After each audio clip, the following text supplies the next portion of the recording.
Yes. Okay, so as Elaine said, my name is Leila Rao, and you know, I started doing Agile kind of accidentally.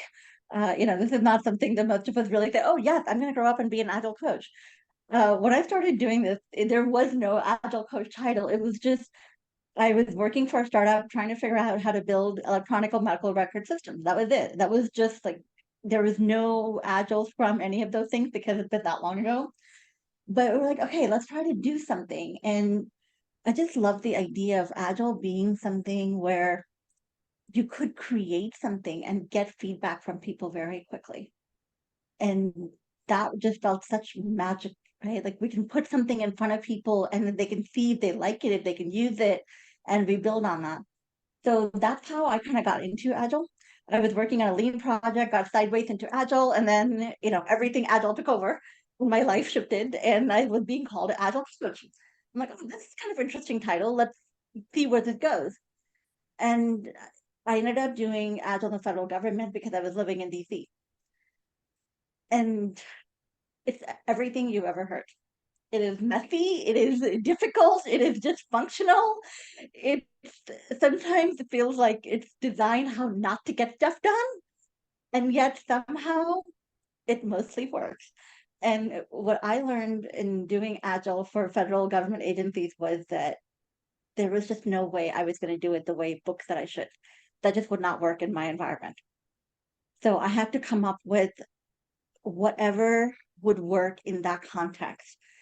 And there's nothing quite like learning by doing. And so I started doing it. And then I was like, this is working great. And I set myself very tight time boxes, 30 days, 90 days, and things were moving. And then I came into Agile conferences and was told, wait, you can't do Agile transformation in 9 days. Like, but why not? Like, we're doing it. And so I kept being asked, like, well, how are you? So I thought I would write a 5-page brochure on what I was doing that turned into like a 30,000 word book, which tells you that I had to do a lot of explanation.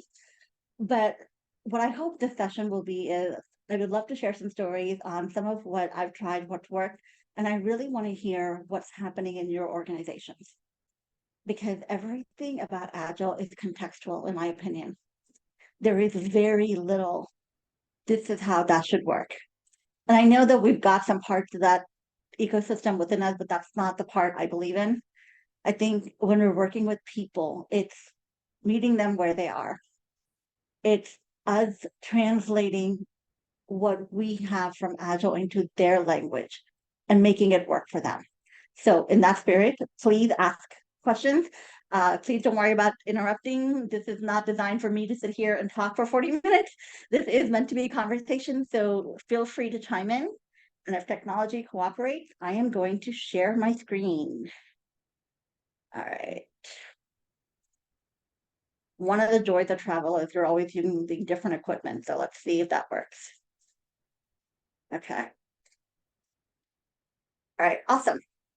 Okay, good. So one of my frustrations with some of the agile practitioners has been this idea that, well, you have to have a cross-functional team to do agile. And that's not something that I've ever seen as being particularly essential. You have to have a team to do Scrum, but I don't think you need a cross-functional team as the best way to really change organizations for these reasons. Almost by definition, if we talk to leaders, agile is something that their people do. It's not their reality because they don't work in cross-functional teams. They don't think that way. Even when we have leadership teams doing agile, it's really more coordination than a traditional agile team. So by focusing on, I think, agile teams, we sort of disconnect leaders from it. And the other reality that's been true almost every place I've worked in is teams are formed very deep in one part of the organization. They are almost at the tail end of an organizational silo. You are created to solve this. You are created to do this. It's fantastic when you have a mission, but it's also, in my experience, challenging because the mission you're asked to do is to execute on a solution without really being able to address the problem space. So even the best agile teams, and I was a team coach or scrum master for a long time, we can have fantastic agile scrum teams that are innovative and delivering value, but they're locked out of a lot of the things that could and should be done. It's the way we've explained it sometimes is it feels like a good team should only stay in its lane and solve the how. We're not allowed to really ask what or why or how else or what else could we do. It's very much no, just do this. I think that takes away a lot of the value that a good agile process and good agile practitioners can make a difference, but not if we're that locked down. So does this match anybody else's experience? Because this is kind of what I've seen in the last 10, 15 years of doing agile. Okay. So, and yes, okay. For anyone who doesn't know me, just think mostly in this room, I have strong opinions on lots of things. So, if these are my biases, I will happily acknowledge them. And, I'm sure things will work differently some places, but these are my experiences. So I will say I'm not a fan of SAFe. I have never seen a trace of information that I actually liked, that I thought worked for the people doing it. SAFe is great for consultants and great for trainers, but it has not changed. It has not made a difference for the people doing the work, especially in government, because almost every agency I've worked with, and I've now worked with 10 of them, they've all tried some version of SAFe. It's expensive. It takes up so much of people's time and energy. And people get new titles, all of the rush to hire release trained engineers and art directors and all of this stuff. And the reality of the work doesn't shift very much. And so I've tried all the different Scrum at Scale, all of those things. They're all work to some degree, but they're all, in my experience, have been scaling. And I think scaling really has not fundamentally been a success. I think when you're trying to scale the things that make good agile teams work, it doesn't. I've been Scrum Master for the Scrum of Scrum of Scrum. It just becomes more of a process, more of a checklist. So for me, instead of scaling, it's like, okay, we know, I think, what good agile looks like. We've seen it, we've all experienced it to some degree or the other. What does it look like if we could take that good agile that makes us all kind of jazzed up and go, oh yes, like we're actually doing something real and we can make a difference. And what if we could do that across the organization? I think it is possible because that's been pretty much my work for the last 10 years or so. And I think the answer to that is replicating, not scaling. When you create more structures and more layers, what I've seen is it increases what I would call the coordination cost and the transaction cost. The cost of delivering something to the value to the client as a transaction cost. Traditionally, scaling, economies of scale should lower transaction cost. But in my opinion, it hasn't. And it also increased the coordination cost, the number of people needed to get everybody on the same page to be able to maintain alignment. If you're increasing both of these costs, then what's the value from scaling? And in my very cynical moments, I do ask, who benefits from doing this type of work not very well? And I think there are people it does benefit, but I don't think it benefits everybody. And so for me, it's like, okay, how else can we do it? And most of my work is based on the reality of human behavior. It's it's easier to get people to do something when it's what they want, when they see value in it. It's I really don't like traditional change management because again, human nature, people, I think it's less that people don't want change. They just don't want to be changed. Who does? So I think when I talk about replicating agility, it really is about making it work for the people doing the work because that's what makes it sustainable for me. And so It's three key elements. And I think this is where the influence part comes in. If we can set an open invitation, right? Like do things publicly, invite people in when they're ready. There's always going to be an adoption curve for everything.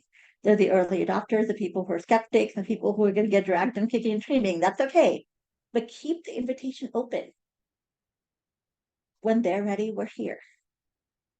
If we can do that, I have an absolutely fantastic client that I've been working for the last 2 years. And it's the longest gig I've ever had in my life, including any jobs. He's a deputy CIO, and he calls this coalition of the willing. Rather than trying to fight upstream, let's keep the invitation open and see who joins in.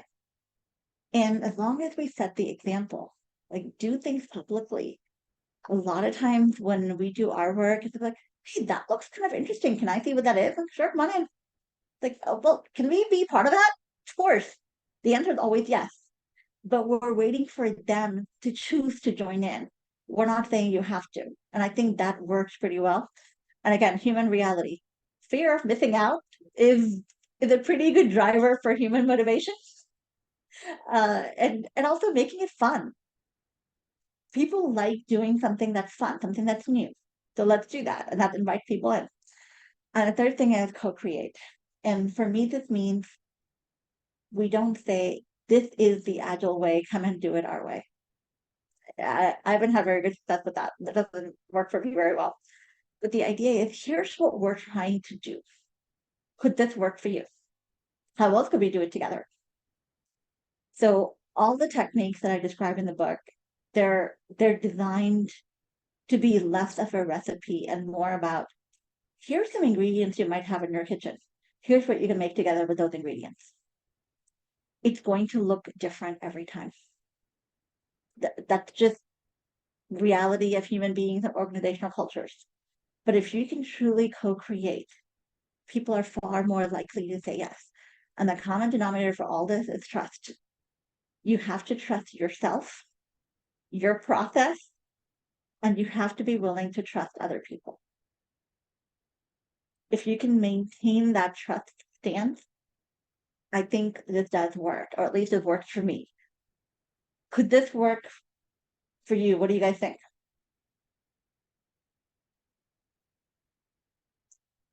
Okay.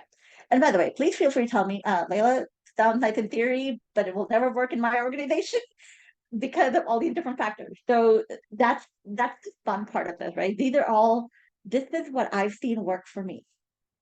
Your mileage may vary. Okay.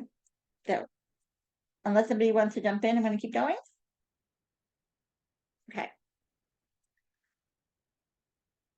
So Alina mentioned earlier that I have my own Agile consulting company, and that still sounds funny to me because I started the company 10 years ago, but it was mostly just me doing my own thing.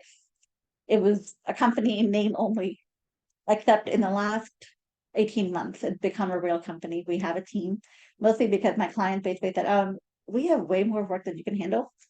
Can you please build a team? And I'm like, okay, I guess I can start doing this. So so these to me are what we start off with our teams. Like, okay, if we're going to be doing this work this way, what do you need to know? And we do have some agile coaches, but we also have a lot of people who are not agile coaches. We work in changing organization culture. So these are the four key principles that I work with my team and my clients. The first one is recognize that you know the least when you're starting something, whatever it is. When you go into an organization, when you're starting a new effort, that's when you know the least. Like really do have to own that. And when we're doing any change initiative, cadence and time boxing matters because that provides some touchstone for other people. And change, it's scary. It's a lot. It's our full-time job, but it really isn't anybody else's full-time job. They're absorbing the change that we're trying to create on top of an already full plate of work. So for me, respect their time and give them some guardrails. Like every month there will be this, every 2 weeks there will be this. there is a space set aside and time set aside where you can ask questions, where we'll do things, and the reality of the other work they have. So this to me is a really important part of respecting that not everybody 100% is focused on what we're doing. And the third one is reality of human behavior. And this is probably my favorite. Whatever it is that we think we know, value the people in that room over our own processes and our own knowledge. What is happening live is always the most important thing. I've certainly had experience with, but I know this works if you'll give it a chance, and they just don't want to. And I have to go along with that because they're the ones in the room for whatever reason. And I have said, oh, but if you guys will try, this time be very different, I promise. And they're like, yeah, no, we've been there, done that. That doesn't work for us. And in my opinion, we do have to let it go. We can't fight all those battles. So go with what they're willing to do. Because that's the reality. Our constraint is human behavior. So that sometimes you can expand that fear and sometimes you just have to live with it. And the last one is I work at the organization level. So right now, for example, I work for the CIO's office. They have about 500 federal employees and about 5,000 contractors. That's the scope of my work. When you're working at that part of the fund scale, you have to go broad before you try to get everything right. So what I try to look at is what is the thinnest thread we can connect across the entire set of people? What is something that they can all agree on or see themselves in? Let's optimize for that before getting every single part of it working well. There's always that trade-off, and when there is that trade-off, to me, it's going broad. It's getting everybody to do a small thing is better than getting a few people to do a big thing. Because again, that's sustainability. So, I mean, I don't think these are particularly radical. I think they all come out of the good agile stuff that we do, but we just phrased it a little bit differently. Does this make sense for you all? Yes, it does, Leila. And I have a question for you, if you don't mind me asking. Of course. Um, Especially in that last point that you raised, go broad before going deep. Can you do you have any specific areas where you feel that um, there are topics or themes where you consistently seen that going broad adds that value proposition as a castnet? Maybe it's the way the culture is formed, maybe it's the introduction of certain principles, typical average things that you can standardize if you try to do so. I mean, have you noticed a pattern or a trend? Think so, but I'm not sure how much the patterns are really like the universal constant versus what are my particular skill sets, right? So one thing that we try to do is everybody complains about meetings. Like that's kind of the universal constant for every organization I've been part of. So if we can start with improving facilitation meetings, making meetings more valuable, that's something everybody will at least say, yeah, we could probably use some help with that. So I try to start off with something that is not something that people are like, oh no, we've got that, leave it alone. We've got that. No one's ever claimed they have fantastic, valuable meetings and have no areas for improvement. So that's one thing I tend to start with. Another one tends to be onboarding. It's almost every organization will say, yeah, that's something that we know there is a high ROI for, but we just don't do it particularly well because it's too fragmented. There's the HR onboarding, there's the culture, there's legal, there's the team. There's just a lot of moving parts in onboarding. And that's an example of going broad before going deep, because again, every team is going to connect to onboarding at some level. So if they can see us first as, oh, you're making it easier for me to get my people on board faster and make them more valuable, okay, I just might listen to you when you tell me that my team could do better at other things too. So onboarding, facilitation, and then of course, any kind of portfolio work. the things that people will almost never say no to. If you say, hey, wouldn't it be nice if you all knew what everybody else was doing so you could plan ahead and not be surprised? I mean, who's going to say no to that, right? So you want to do things that are easy yeses. The last one that it's become more of a specialty for us in the last few years, it's trust. So the question we typically work with leaders on is, do you feel like you have a leadership team you trust? Does your leadership team trust you? And you get a lot of, well, I kind of think so, but I'm not sure. So can we work on that one? And especially in government, the reality is low trust organizations. So can we improve trust? Can we improve engagement in organization?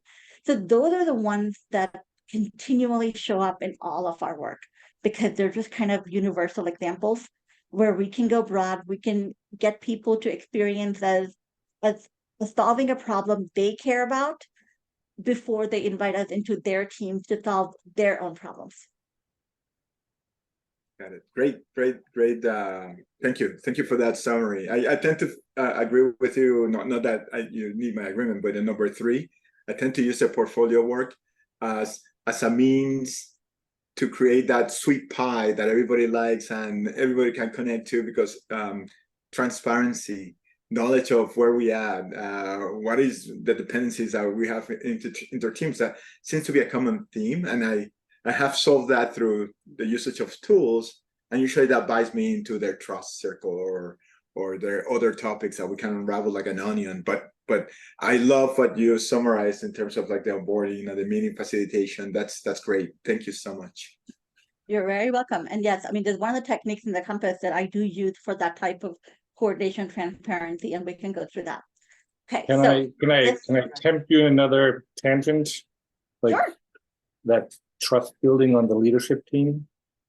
Can you have like just a minute or two on that? Because I mean, agile or not, we're all like, this is one of those universal problems. It is, and that has become an accidental specialty. So, I will tell you full disclosure, I just started writing my second book, which is called The Flow of Trust. So it literally is about that, because it's amazing what a difference it makes. You know, people, we don't like talking about trust because we know it matters. You know, people are okay hearing, yeah, I don't always do good at listening. I need to work better on that. But nobody wants to say, I'm not trusted. Like that feels like a dagger to the heart because we know it's something about our character. And I think symptoms of trust, you know, lack of engagement, lack of alignment. But the bottom line for me is trust. And so this particular client, I mean, they're freaking amazing.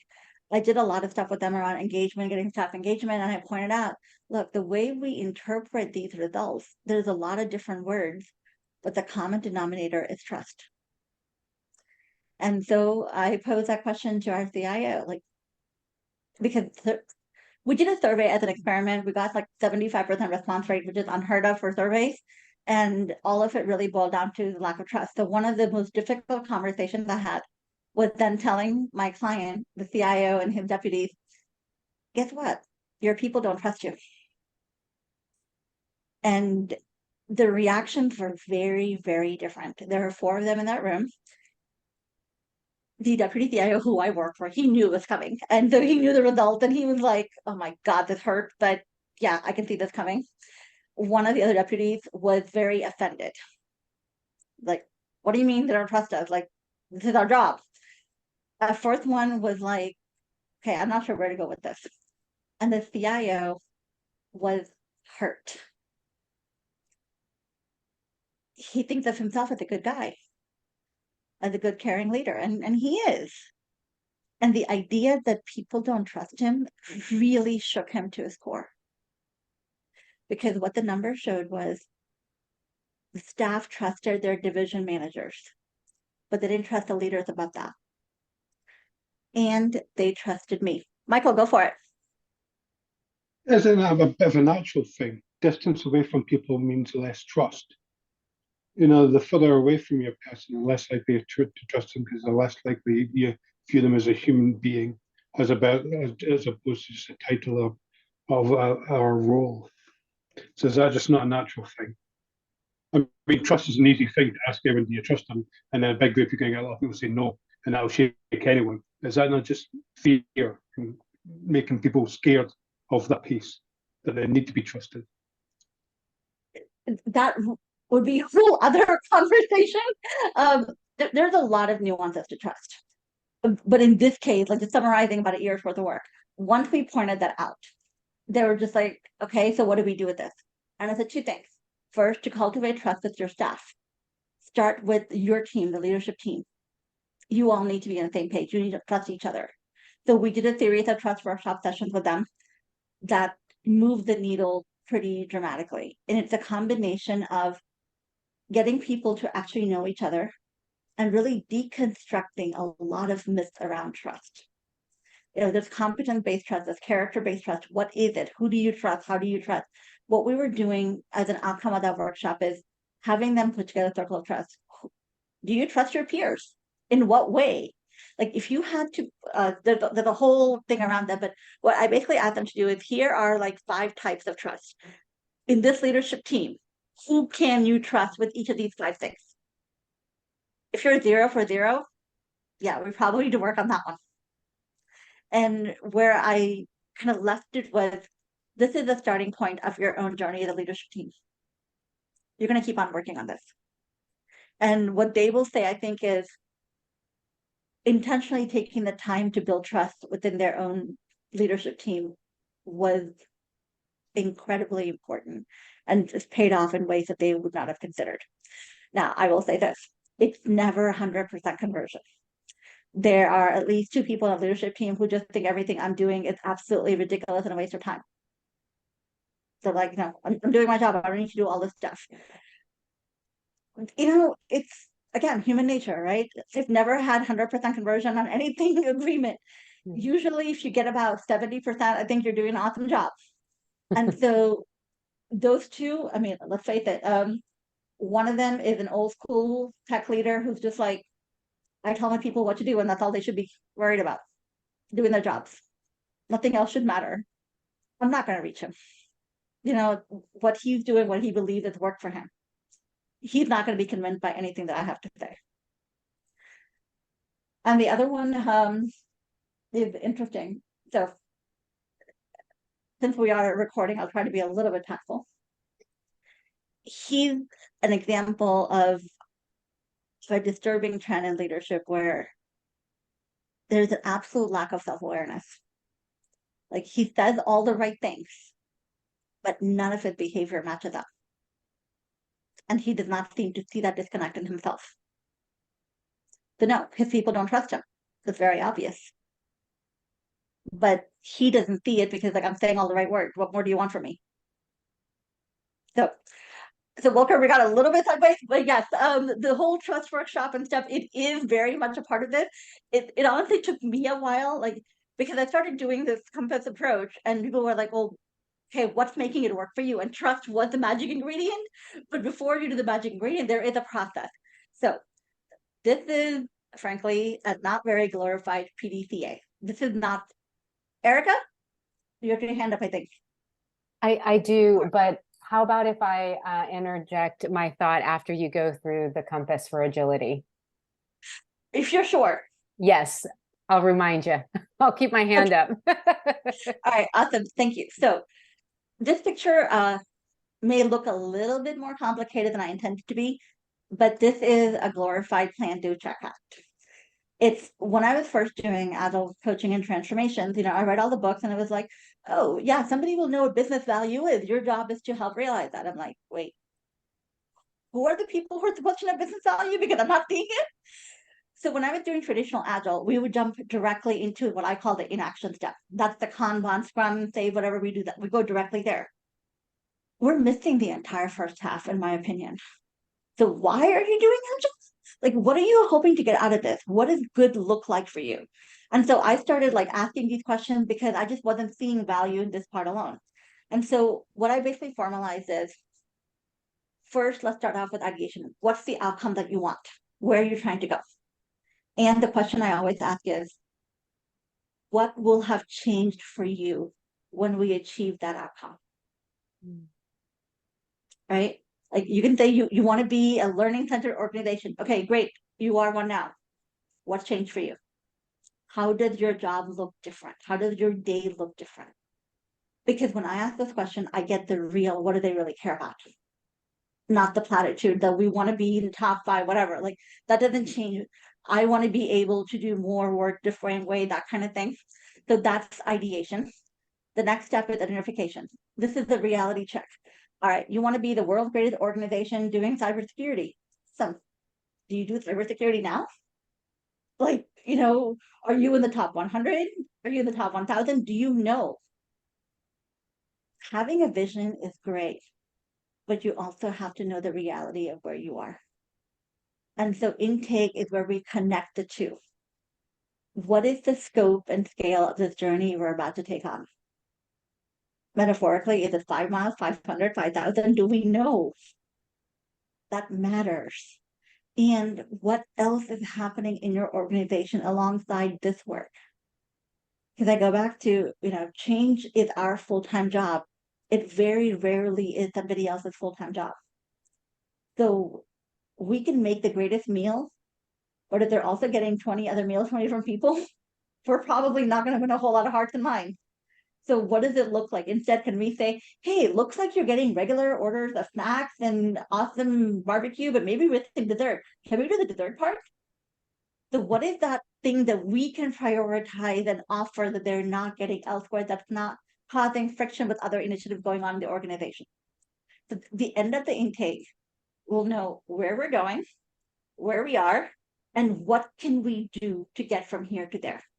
What is our capacity? And then our priority. Then we actually start the traditional agile process of with this compass, I tend to do 3-week increments. So 1 week to do all of the first 3 things, then 3 weeks in action. Then introspection is very similar to retrospective, but it is broader. Retrospective typically look back at how we as a team did in the last increment. With introspection, it's looking back at all the 4 steps. Did we choose the right vision? Is that still where we want to go after having done this? Were we correct about our assessment of current state reality? What did we miss? Did we overestimate, underestimate our capacity for change? Should we prioritize something different? It looked through all of those. So the way this works is the 3 things on the outside are the techniques. So with my clients, you have to do all 5 steps. They don't get to opt out of anything, but they can choose the level of effort they want to do. They can choose one of the 3 techniques. And the way it typically works is small, medium, large, because, agile. Small is half a day, medium is 1 day, large is 2 days. So everybody wants to get to this. And but we've already done all the strategy visioning. We're good to go. We really can do this. I'm like, give me 1.5 days. That's it. Just 1.5 days. It can just be a recap. So we choose the smallest technique for the first 3. We jump into this. I have never had a single client in 10 years who said, oh God, yeah, we nailed those 3. Every time I've done this, we're like, hey, Leila, next time, can we go back and spend a little more time on ideation? I think we missed some things there. Every single time. So the first time they want to do the smallest level of effort because they just want to get through the process. Second time, everybody is like, yeah, can we actually go spend a little more time on that one, please? So the thing is, the way I've done this is 90-day cycles with 3 30-day iterations. So every iteration of the 5 step takes 30 days. Everything else is between 1 day to 1 week to 1.5 day. This is about 3 weeks. It's always negotiable a little bit in there, but that's the time frame I work with. They choose the techniques, and the way it works is if you choose the same technique each time, you build fluency. If you choose different techniques, you build capacity. And it's always their choice.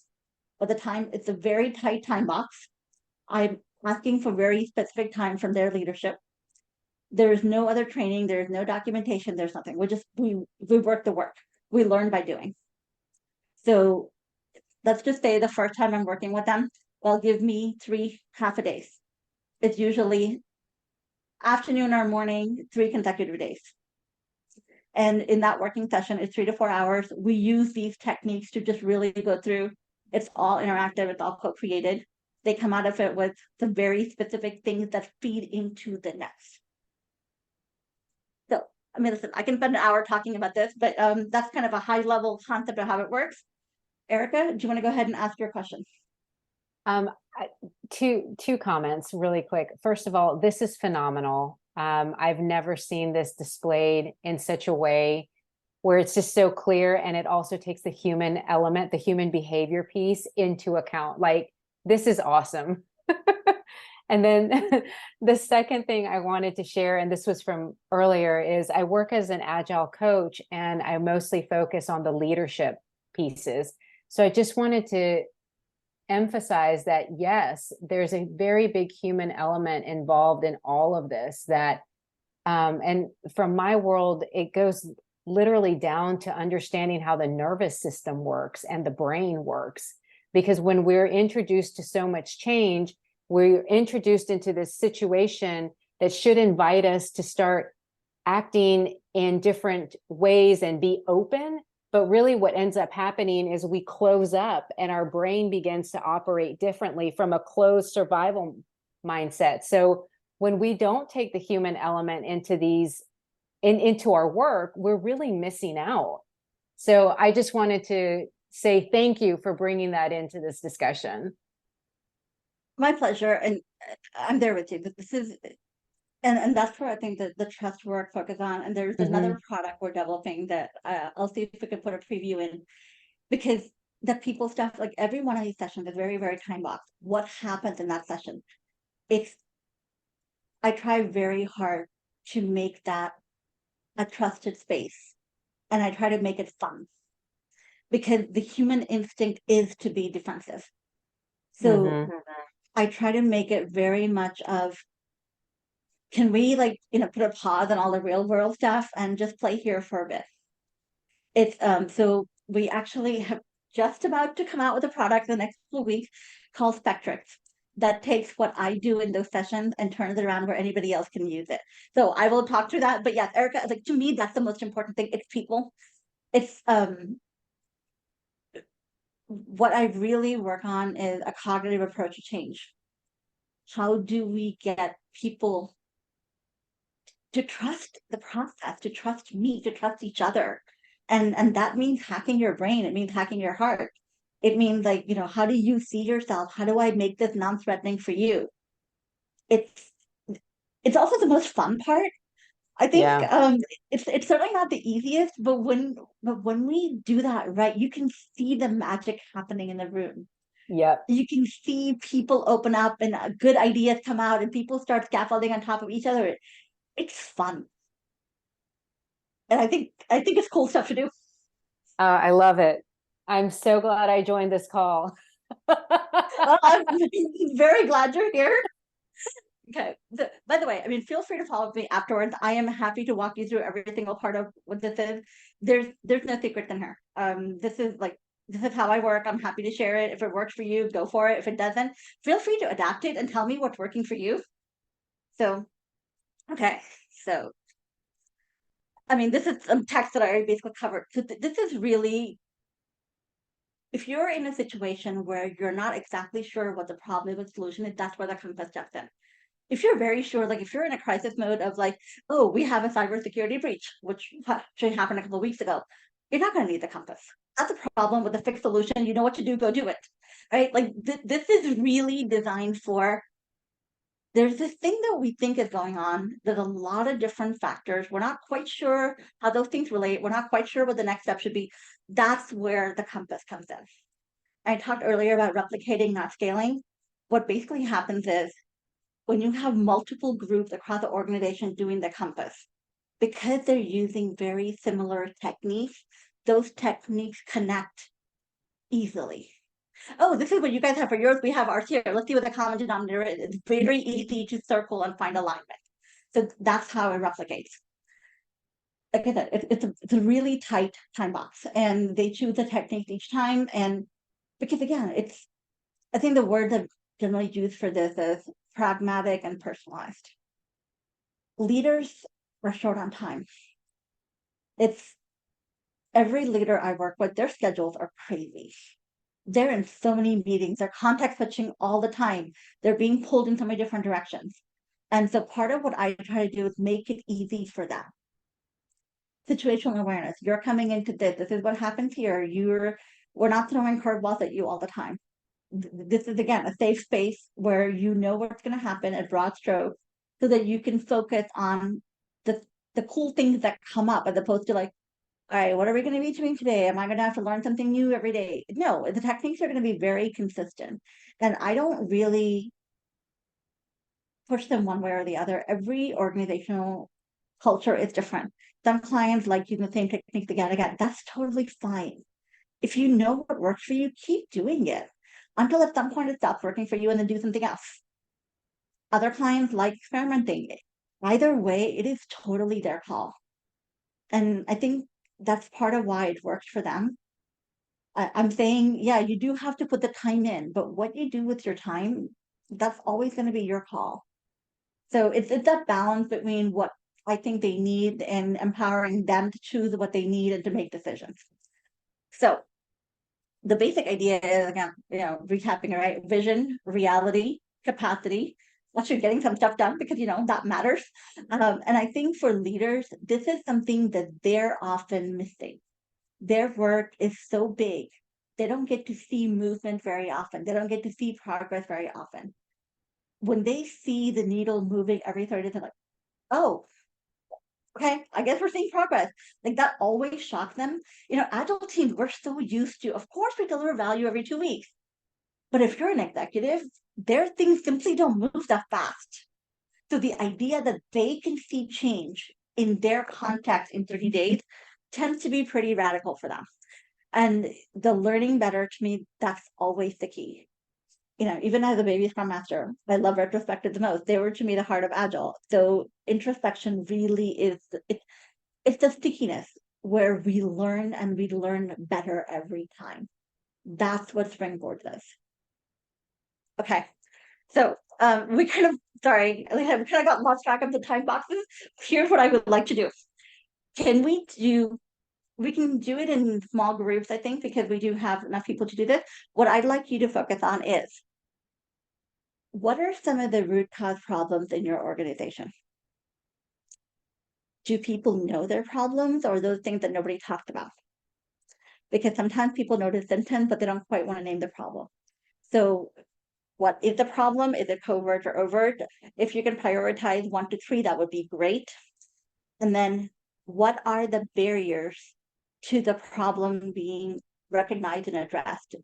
Is it like nobody wants to actually call it that because that means that everything else we're doing is in doubt?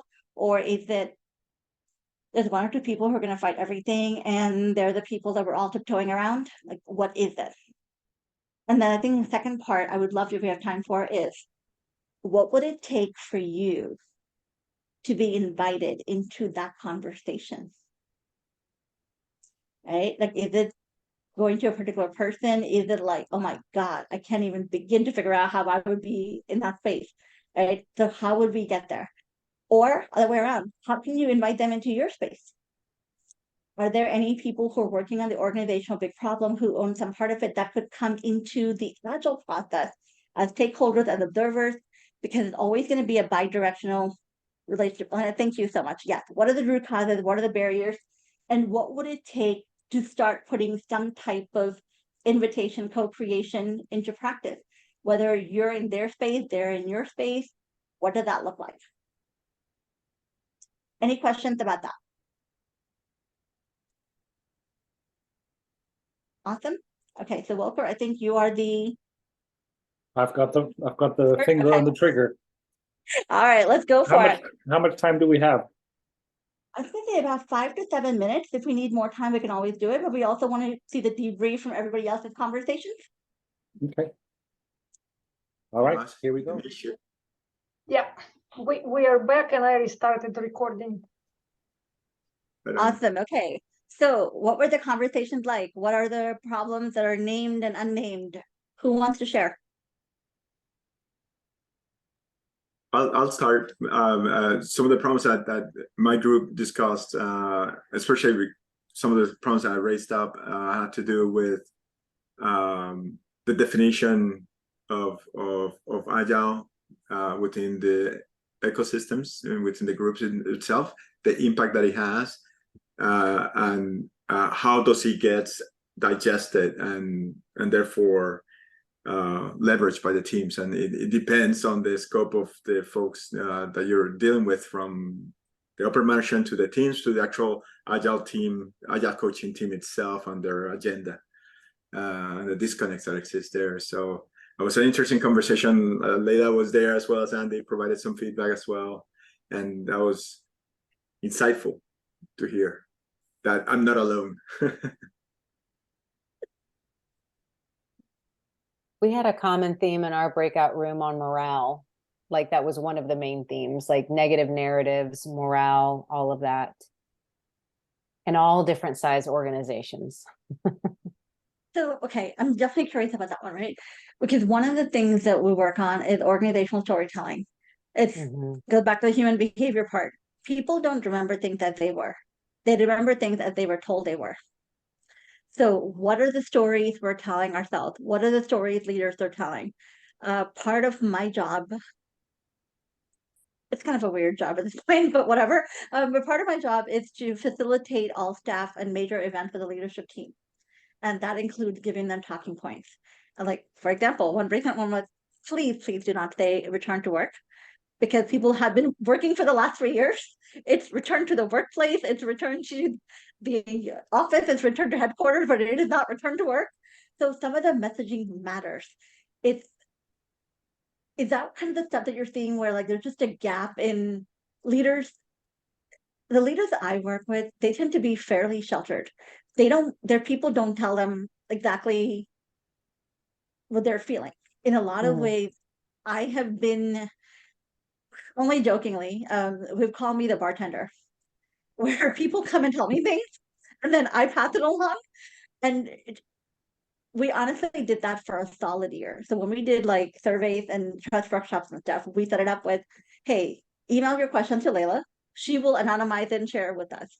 Like it was a low trust culture. Like we just literally needed intermediary. And like I said, that conversation with the leadership team was, okay, your people trust me, but they don't trust you. That was a hard message for them to hear, but they acted on it. So what they did for the AMAs and stuff like that was just say, okay, send your information to Leila, she'll send it to us. And for a solid year, we just did that. But that was also accompanied by a lot of facilitated sessions. So over time, like we just did the second set of results. Trust numbers improved by 20% in 1 year. Nice. So I think it works, but I would say really think about what's the story that's being told. Who's telling the story? Who are the characters in the story? Too many leaders tend to like the hero narrative. And organizations do not work based on heroes. There is a tendency to downplay what I call the running the business work. A lot of my work, I started out in lean. So one thing that I do with all my clients is I tend to use it. I don't know where I got it from. It's basically running the business, growing the business, transforming the business. Who's doing what work across those three things? Because there are different metrics for those three types of work.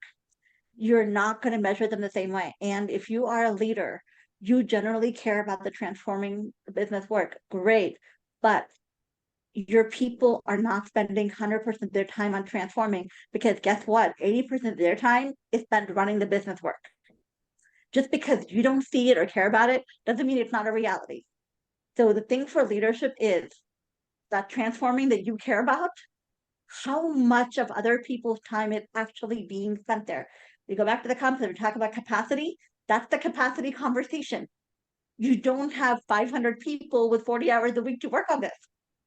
And guess what? They all have day jobs that have to happen. Do you know that?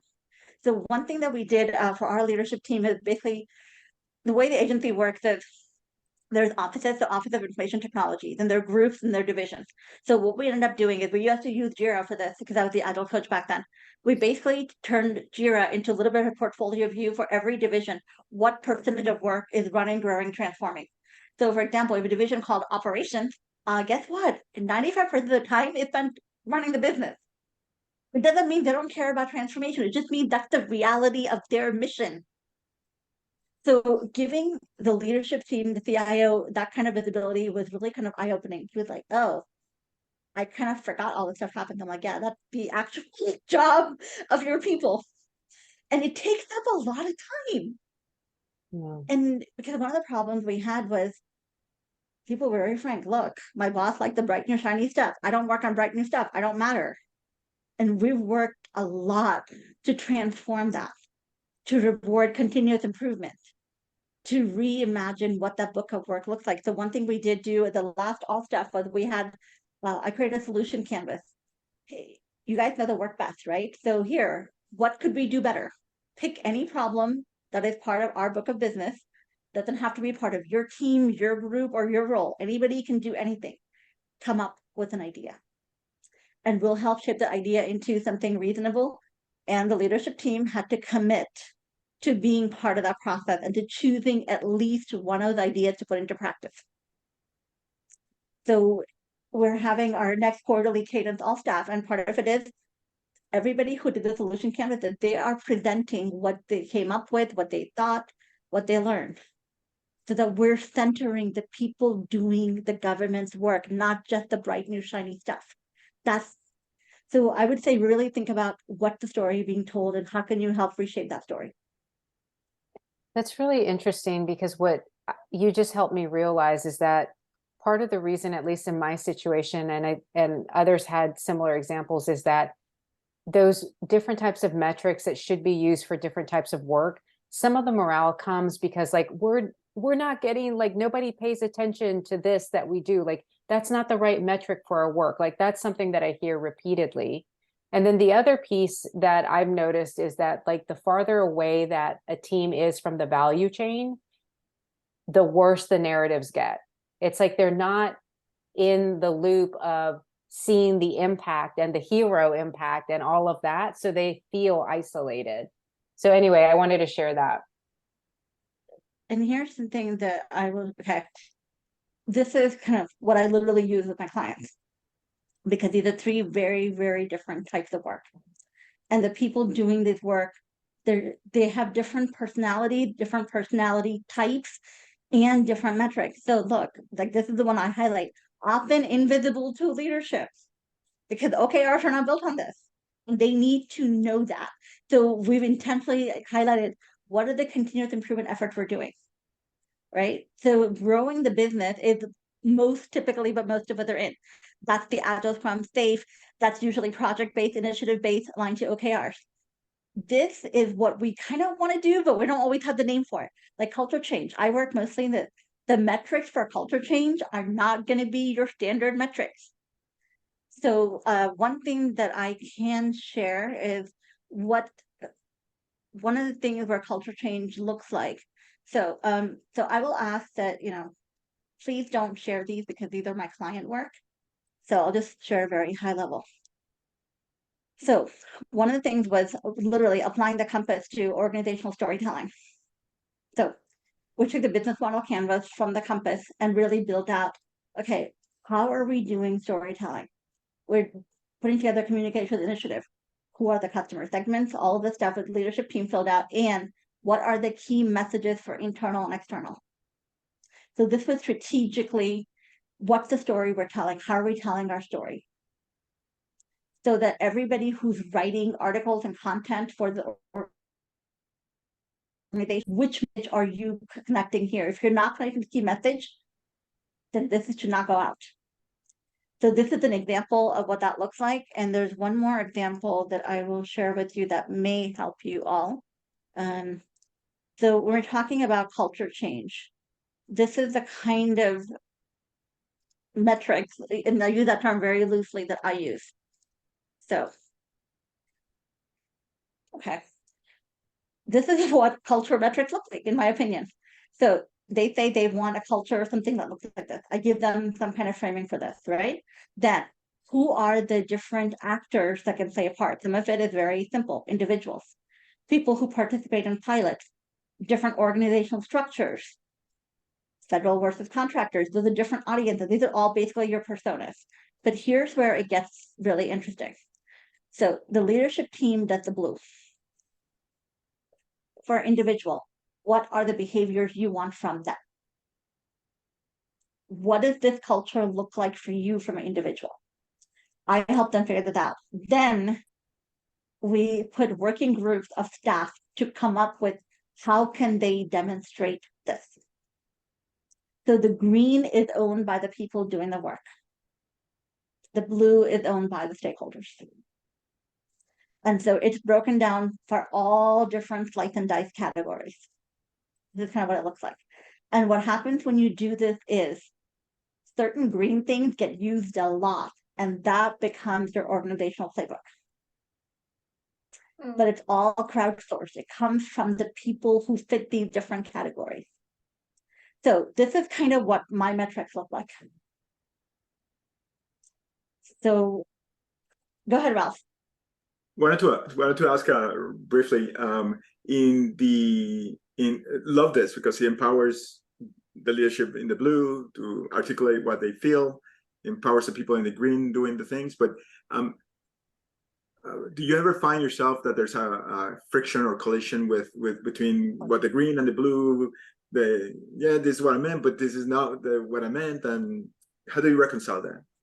Always. That's reality. So it's my job to be the translator. Because you're like, what the hell? We're already doing this. Why are they making this thing? I'm like, okay, tell them how you're already doing it. Don't treat this like a completely new request. If you're already doing this, then this is an easy win. Just show them what you're already doing and they're off your back. Right? Like, come on, this is an easy problem to solve. So it's very, very much anytime you're trying to do culture change or transformation, most people are like, but we're already doing it. Why are you telling us stuff we already know? And my answer almost always is, great, let's give you credit for the work that you're already doing. Let's highlight that. Okay. And a segue question, and then I'll table myself. In the scenario here in row number 4, I'm sorry, number 2, where you have 5 items in green. Do you ever ask the people in green, hey, too many items, let's prioritize? Or oh yeah, absolutely. Listen, what you're seeing is the cleaned up, consolidated version of lots and lots of conversations. So no, we typically end up with like 50 or so. We end up with like 10 to 15 of these. I do force them to prioritize. Like, look, you can't have everything you want all at once. Like, my general guidelines are 3 to 5. Like, let's just stick with 3 to 5 at a time, because that's what most of us can process. So it's some of these green things turn into organizational training. Some of this turns into my job. Some of this turns into something we give Scrum Masters to do. Some of it becomes assignment for our leadership team. It's kind of funny, but no, my leadership team is used to me saying, hey, at this meeting, can you please go ahead and make sure we're covering these 3 things, because that's part of our engagement map. Like that's the scope of what I'm doing for this client is very, very unusual. It's a pretty deep breadth and scope. And so the closest way I can describe my role is being the chief of staff for the CIO. So it's like literally, okay, like, oh, you're doing a public talk? Okay, let me make sure you have the right talking point for that for my communication strategy. So that, because listen, I love my clients, they're awesome. They're also very, very human. So like one thing that I'm like, please don't ever say we're improving our people. Like, no, we're empowering our people. They're the two very different. They're kind of used to me just kind of saying, here's the talking points for tomorrow's thing. And I pull them from stuff that we already have, because my intent is not to devalue them, but just recognize the reality that they are context switching like crazy. So I know they mean these things. I know they want these things. That's not always what they have at the tip of their tongue, and they're human. So a lot of my job is reminding them of what they want to do. and making that show up consistently over time. So a lot of it, I mean, sometimes, yeah, I end up writing like a draft Slack post. I'm like, could you please post them on Slack because this is something really cool we want to celebrate. But it's more impactful in their name. Now, half the time these days, people know, they're like, hey, did you write this? I'm like, yes, but it's coming from them. But it's consistency, and that's where we have the luxury they don't have. As much as the CIO or CIO care about the transformation, they also care about 10 other priorities. Cybersecurity is part of their mission. When they have a breach, they have to respond to that. They have to keep our system secure. They have to get laptops and equipment delivered to all employees of the agency. They have a lot of other responsibilities. The culture change is my core responsibility. So what I try doing is giving them kind of a constant prompt and reminders of, hey, you're going to have this meeting tomorrow. Here's some things that connect from this to this. It's making it easier for them to do what they want to do. Well, I'm gonna So, quote you. I'm gonna no, go quote ahead. you from now on that value people in the room over your pre-existing knowledge. Really resonated. I think so. I think the conversation has been seriously, guys. Thank you. This has been an awesome conversation, and we're going through time like nothing. So, Alina, can I turn it back to you for like the making sure that we wrap up any of the things that you want to do? You mentioned kind of getting some feedback, those type of things. Sure. Why don't I launch my poll and you guys can quickly answer and think on the questions for Leila if you have them. And I will say this, right? If you have questions that cannot be covered here, reach out to me on LinkedIn. I'm happy to have further conversations.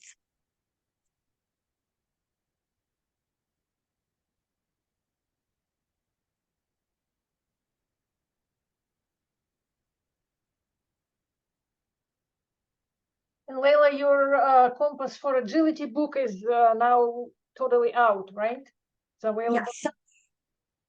Yes, it is called the Compass for Agility, and right now it is available on our website because I'm still jumping through Amazon hoops to make it available there. It is going to be on LeanPub in the next 2 days. Based on what some of you said, I want to share one thing that is coming. This is not quite done, but let me. Okay. So this is a representation of some of the work I do more or less intuitively, but it might be interesting for some of you. So this is called Spectrix. It's a product we created to do some of the stuff that happened inside the compass.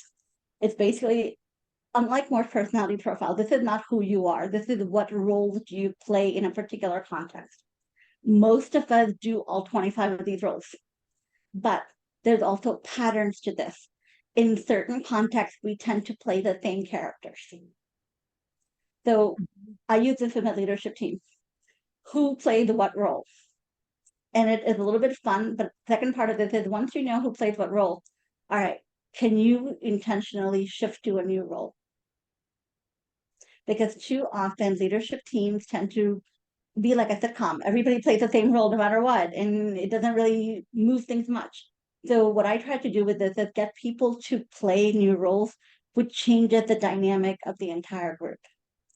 So we're just turning this into an actual product. I think if you can give me about 2 to 4 weeks, it would probably be available as an individual product. Nice. Thank you. You know, this is fun. I mean, what we've been trying to do as a, now that I have a team and a company, is try to turn a lot of stuff that I do and we do into products that other people can use. Because it's, I think we do some cool stuff, and I'd like to be able to have other people also be able to use those things if it helps you. So this is one thing we're doing. The other thing that we are just about to get into playtest and MVP mode. Again, these are all things that I do with my clients. Okay, seriously.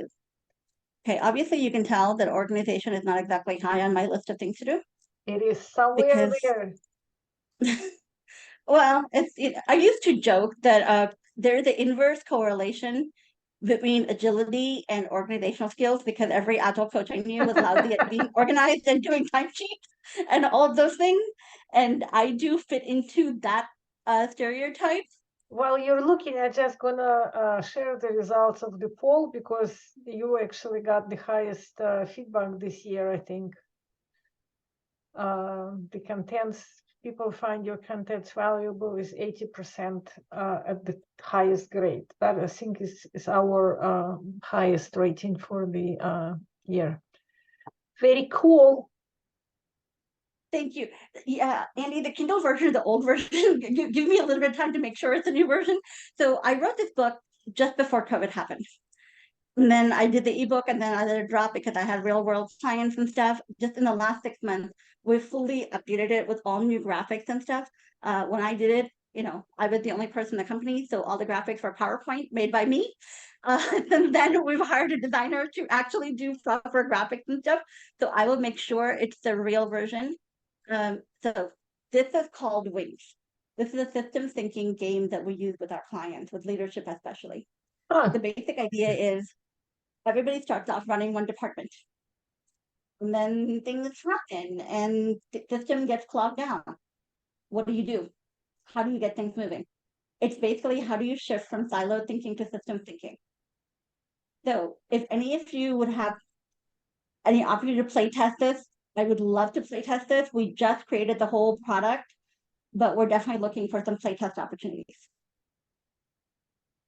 And basically what this is, honestly, this is a bit of a psychological profile for leaders. How they play this game tells me an awful lot about them in ways that they don't even realize. So there are typically 3 modes that come out of this.